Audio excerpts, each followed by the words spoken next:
बिस्मिल्लाहिर्रहमानिर्रहीम। अस्सलाम वालेकुम स्टूडेंट्स। हम कर रहे थे जनूबी एशिया में बरतानवी निज़ाम तालीम। इस सिलसिले में आज हम करेंगे ईस्ट इंडिया कंपनी का क़याम। ये दौर इस लिहाज से देखें तो सियासी लिहाज से ये कशमकश का दौर नज़र आता है हमें। 1757 में जंग प्लासी में बंगाल के हुक्मरान को शिकस्त देकर वहाँ मुकम्मल कब्ज़ा किया कंपनी ने, और फिर इस तरह से कंपनी के तसलसल में रोज़ बरोज़ इजाफ़ा होता चला गया।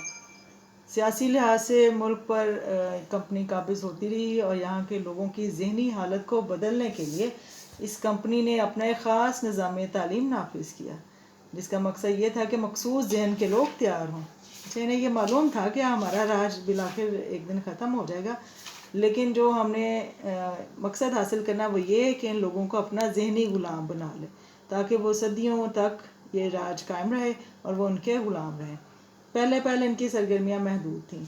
आहिस्ता आहिस्ता दायरा कार वसी होता चला गया और लोगों को ईसाईयत की तबलीग दी जाने लगी। मुकामी लोगों को भर्ती इसी मकसद के लिए किया जाने लगा और कंपनी ने ईसाईयत की तालीम के लिए खर्च भी बहुत किया।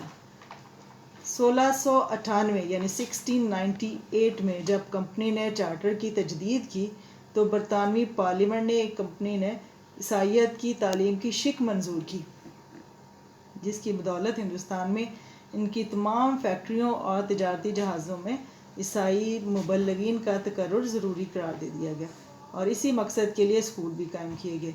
ईसाई मशीनरियों की इन तालीमी सरगर्मियों से यहाँ के मकामी बशिंदों में तशवीश की लहर दौड़ गई। मुसलमानों में इनके खिलाफ भरपूर क़ुव्वत का मुजाहरा भी किया, जबकि हिंदुओं ने इनका साथ दिया। मुसलमानों के एहतजाज की बदौलत कंपनी को अपनी पॉलिसी बदलनी पड़ी। उस वक्त अगर हम देखें तो हिंदुस्तान में तालीमी पॉलिसी का बानी चार्ल्स ग्रांट था, जो ये ईस्ट इंडिया कंपनी में मुलाजिम था। पहले डायरेक्टर, फिर बाद में ये चेयरमैन बना और 20 साल बाद ये अपने मकसद में जाके इसको कामयाबी मिली। इसने हिंदुस्तान में लोगों को ईसाई बनाने की मुहिम शुरू की और यहाँ की तालीम और इखलाकी पस्ती को जहालत का मरक़ा करार दिया।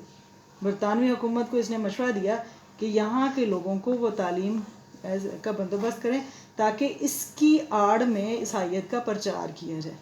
ज़रिया तालीम अंग्रेज़ी ज़ुबान करार देने को कहा। इसके साथ अंग्रेज़ी निसाब में मतलब जो अदब है उसको निसाब में शामिल किया, अंग्रेज़ी अदब को निसाब में शामिल किया गया। और बाद में जितनी तालीमी पॉलिसियाँ बनी इसमें सब में चार्ल्स ग्रांट के तसव्वुरात की हमें झलक नज़र आती है।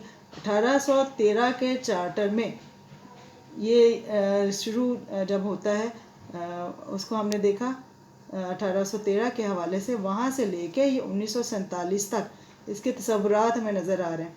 इसी मुनासबत से इसे बरतानवी तालीमी पॉलिसी का बानी या जदीद हिंदुस्तान का बाबाए तालीम भी कहा जाता है। यानी चार्टर एक्ट 1813 के हवाले से अगर हम देखें तो चार्ल्स ग्रांट को जदीद हिंदुस्तान का बानी, बाबाए तालीम यानी मौजूदा जो तालीमी निज़ाम है उसका बानी भी कहा जाता है। ईस्ट इंडिया कंपनी की तालीमी पॉलिसी के अब क्या नताइज मरतब हुए उसको देख लेते हैं। इसमें सबसे पहले ईसाईयत और मगरबी अलूम को तरक्की देने के लिए मिशनरी अदारों की मदद की जाए, ये इनका सबसे पहले था। और कारोबार हुकूमत चलाने के लिए मगरबी अलूम के साथ साथ मशरक़ी अलूम का तसलसल भी कायम रखा जाए।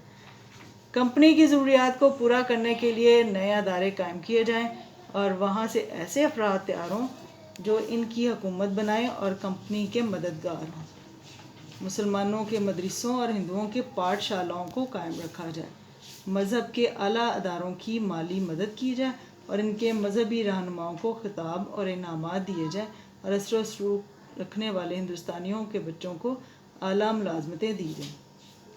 अच्छा, मशरक़ी अलूम में अदब को शामिल किया जाए, ये इनका कहना था। और इस दौर का अगर हम जायज़ा लें तो हमें मालूम होता है कि बज़ाहिर कंपनी तालीम के मामलात में गैर जानबदार थी, मगर हकीकत इसके बरक्स थी। यहाँ के निज़ाम तालीम का ख़ात्मा हुआ, कंपनी ने निज़ाम तालीम पर अपना तसल्लुत कायम कर लिया। अब इसकी दफ़ात के हवाले से क्या क्या दफ़ात थी उसको देख लेते हैं। चार्टर एक्ट 1813 की दफ़ात के हवाले से, इस एक्ट की बदौलत हिंदुस्तान में कायम होने वाले मशीनरी तालीमी अदारे तरक्की करने लगे और सरकारी स्कूलों और कॉलेजों में 1852 और 53 1852 53 میں زیر تعلیم طلباء کی تعداد 30,000 تھی، جبکہ مشنری اسکولوں میں تعلیم حاصل کرنے والے طلباء کی تعداد تقریباً 3 لاکھ تھی۔ عیسائیت مذہب کو فروغ دیا گیا اور ان کا ذریعہ تعلیم انگریزی تھا۔ یہاں کی مقامی آبادی کی اکثریت نے عیسائی مذہب قبول کیا۔